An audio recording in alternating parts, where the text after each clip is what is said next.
Hi, this is Scott Garibay, and today we're going to talk about Andrew Yang, the November 20th Atlanta MSNBC Washington Post debate number 5, and the Hamilton Burr axis. All right, let's start this. So, yeet, we are less than 2 weeks away from the November 20th.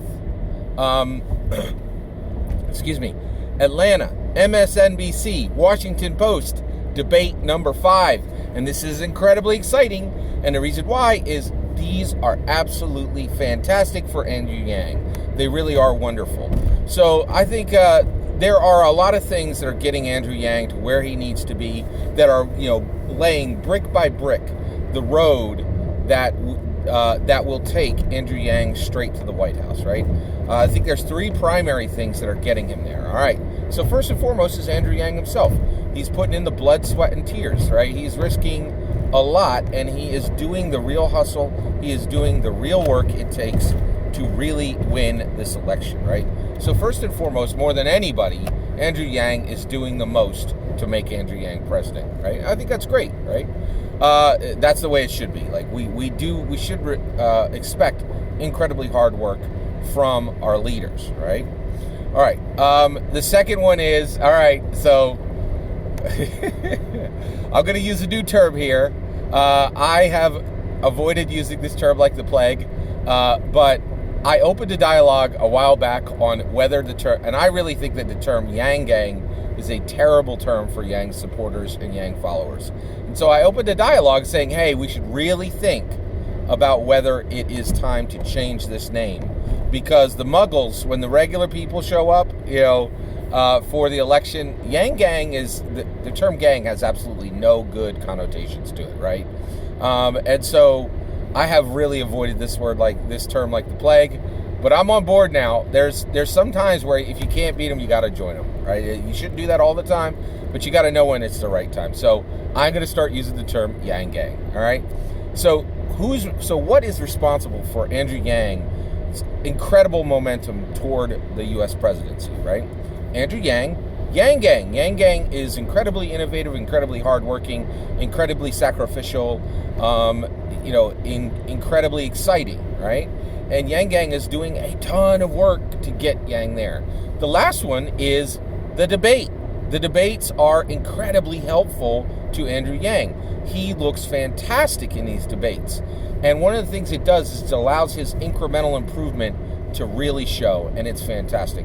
Andrew Yang is really good at holding the line and doing what he's done before, and then incrementally, slowly, purposely, strategically improving. It's a really important skill, and he does it incredibly well.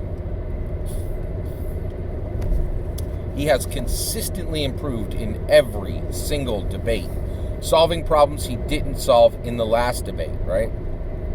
Fantastic. And in debate number 5, we're going to see another surge, right? And also, these debates are incredibly important because they separate, the women from the girls. It's just, that's the way it is, right?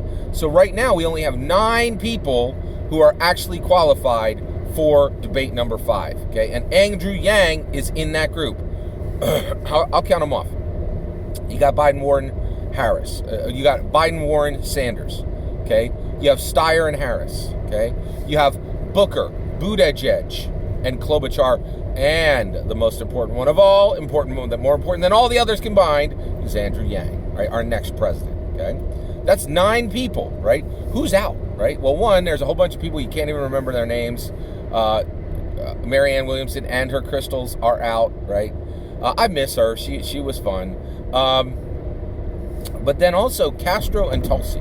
Those are like the only 2 who were you're like, really? They haven't qualified yet? So I think Castro, he could be out soon, right? And Tulsi's really interesting. She's really fascinating. She's one of the more interesting candidates in this whole deal. And we'll see what happens. But right now, she ain't qualified, all right? Okay. All right, so let's keep it moving here. All right, so basically, the debates are fantastic, right? Now, what I want to do today is I want to talk about the November 20th Atlanta MSNBC Washington Post debate number 5. I want to talk about Andrew Yang, right? And I want to talk about every opponent he has from in debate number 5, from the perspective, from the axis of Hamilton Burr. All right, Alexander Hamilton, Aaron Burr. Okay, all right. So let's talk this through. So I know a ton of information about Alexander Hamilton and Aaron Burr thanks to Lin-Manuel Miranda. Right, I'm a huge fan of the Hamilton play. Right, and I've listened to the soundtrack many times. Right. By the way, I have never seen Hamilton live. I have a family of 6 people, and for our family to go see this play, even today, right, would be $900 to $1,200, and I just can't put out that kind of money with 4 kids, with college and 4 kids. You can't be spending $1,200 to go see a play, right? By the way, I am aware there's a lottery. I entered the lottery for 3 months and never won the ability to buy $10 tickets, and I quit because it just made me sad, right? But it's pretty incredible, and right, this is one of the things that maybe will help me with UBI, right? That would be awesome, right? I work really hard, I make really good money, and I am too poor to go see Hamilton. That is astounding to me. That is truly astounding to me, right? Like, it's crazy, right? But that's one of the wonderful things that UBI could do, right? $1,000 a month, I could take 1 month, right? Push for the extra $200, and I could have my whole family go see Hamilton. That would help me, that would help my whole family, that would help the arts, right? UBI Freedom Dividend's going to be awesome, all right? More arts for everything. Everybody's lives gets a little bit better, right? I would get to actually go see Hamilton rather than just listen to the soundtrack one more time, right? But Lin-Manuel Miranda, he actually drew the difference between these 2 men, right? Between Hamilton and Alexander Hamilton and Aaron Burr, between Hamilton and Burr. All right, so Hamilton was very passionate. He said what he meant what he said, right? And he had no filter. That's very modern, and that is, and a lot of Americans think they like that, right? And actually, I like that. We all like that, right? We all like people who say what they mean and mean what they say, and they don't hold things back. They're not keeping their opinion secret, right? Now let's talk about Burr. Burr was very practical, right? There's a line in a song in Hamilton. I'll give it to you now.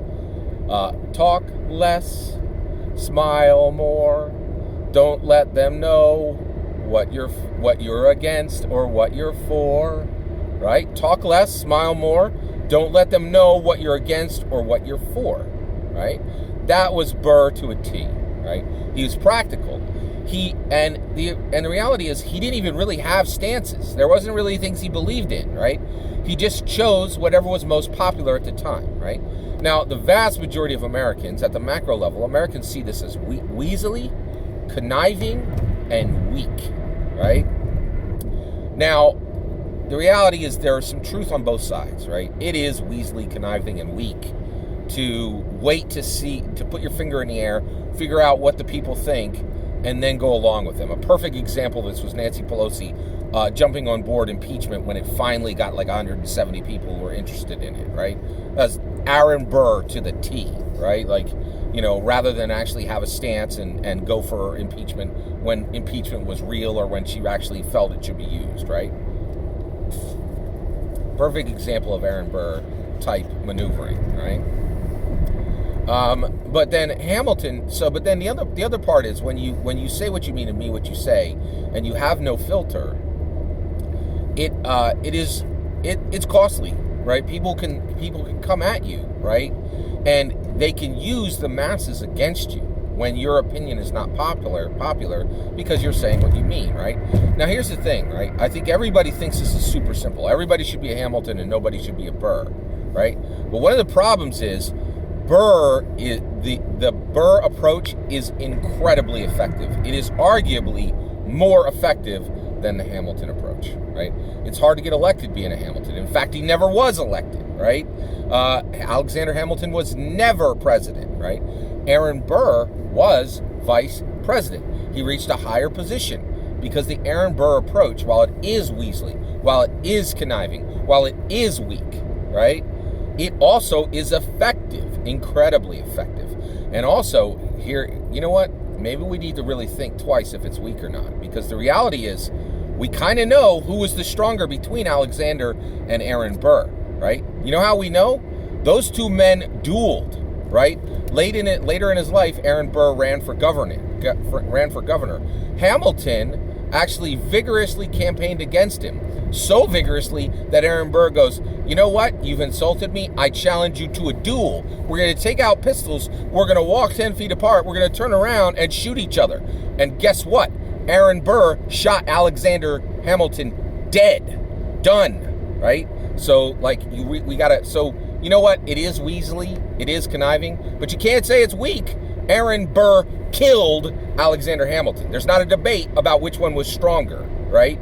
Aaron Burr clearly was the stronger between Alexander Hamilton and Aaron Burr. Aaron Burr killed Alexander Hamilton, right? So now, get this. This is where it really gets interesting. So what we're going to talk about today is we're going to whip through every candidate, and I'm going to tell you if they're an Aaron Burr or a Hamilton, right? But we got to start with Trump. Guess what Trump is? Oh, I know what you're thinking. You're thinking he's an Alexander Hamilton. Wrong. He is an Aaron Burr, right? Guess what? You guys don't forget, 2014, 2015, there were a ton of Republicans going, this guy isn't a Republican. He is a straight New York liberal Democrat. And they trotted out a million quotes from him that were straight New York liberal Democrat. And he was. Up until 5 years before he ran for president, Donald Trump was a dyed-in-the-wool New York liberal Democrat, right? And you know why he was that? Because he wasn't a dyed-in-the-wool New York liberal Democrat. It's because he was doing what was popular, and that's what was popular there, right? And he saw the opportunity to put on the cloak of evangelical Christianity, to put on the cloak of conservativeness, to put on the cloak of Republican. He is none of those things. He is pure Alexander Burr. He chooses practical positions when they will benefit him. And I think it's incredibly funny. There's some humor in it, right? That the Republican conservatives in this nation got Burred, right? He is not an evangelical Christian. He is not a Republican. He is not a conservative. He's just a Burr. He's a guy who waits and chooses his positions when they will personally benefit him, right? Donald Trump is Aaron Burr to the bone, without a doubt. All right, let's keep it going. All right, let's talk about the rest of it. Let's talk about the Democrat candidates, all right? First and foremost, let's talk about Andrew Yang. Andrew Yang is Alexander Hamilton, and he will not miss his shot, right? He is going to do something. He says what he means what he says, right? He is Alexander Hamilton. He is an exciting, passionate person, right? And that's awesome. I really like that. By the way, I do like Alexander Hamilton a lot more than I like Aaron Burr. But I'm also not foolish, and I think the idea that being a Burr is not effective, you best do not sleep on a Burr, right?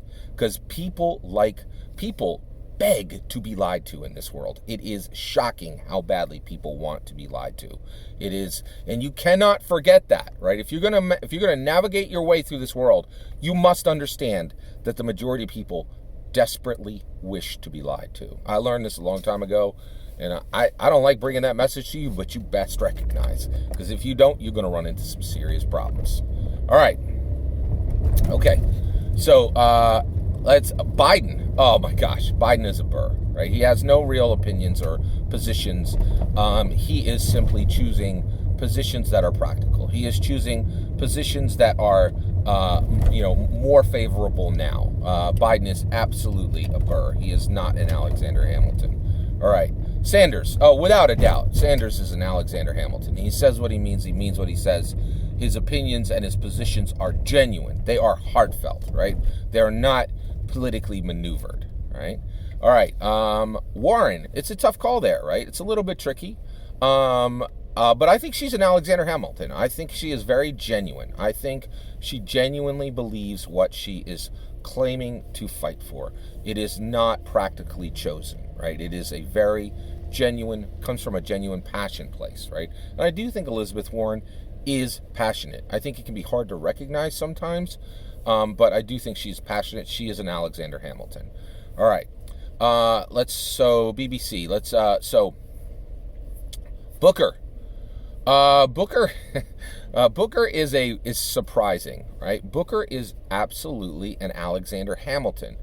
The only problem is he doesn't really have preferences. I don't, when one of the things is when you look at any of the candidates, right? You can see where they're coming for and what they are incredibly passionate about. Except Booker, I cannot tell what Booker is passionate. I can tell he has passion, but I can't tell what he's passionate about because it's kind of mixed in a jumble, right? And I don't think he has a central message, right? I think you need to have a central message. For Andrew Yang, his central message has been, hey, the automation storm is coming. I have created a solution. It's called the freedom dividend. That is a central message. And you could even veer off your central message, right? But I don't think Cory Booker has a central message, and so his passion is scattered, right?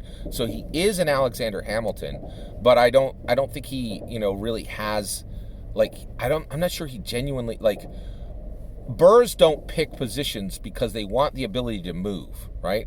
I feel like Booker really hasn't picked positions because he genuinely doesn't care that much, right?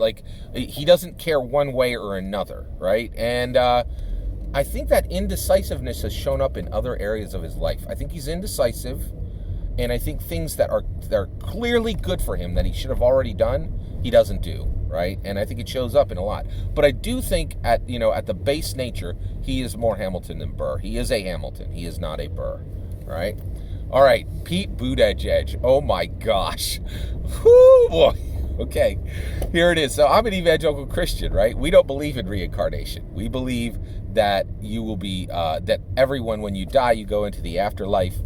You are not brought back to earth in a new body or, well, that will happen a lot later, right? But we believe you go into an afterlife. We don't believe in reincarnation, right? Reincarnation is where you die and you're reborn into a new body here on earth, right? The Hindus believe this, right? Boy, oh boy. Pete Buttigieg is so Aaron Burr, it makes me really think, wow, I should really read the Vedas, because maybe those Hindus know what they're talking about. Because if there was ever anyone who is a reincarnated person, Pete Buttigieg is Aaron Burr. He is a reincarnated Aaron Burr. Pete Buttigieg is like the burriest Burr that ever burred a Burr. He is a Burr, without a doubt. I really think, if I was a Hindu, I would say that Pete Buttigieg is actually the reincarnation of Aaron Burr, right? Definitely, he's definitely the most Burr of all the candidates, okay? Klobuchar. Klobuchar is absolutely an Alexander Hamilton. She's awesome. She's spirited. She definitely says what she means what she says. She's passionate, right? She's not practical. She's passionate, right? She has some practicality in her, but at the macro level, she is a Hamilton. She is a Hamilton, all right?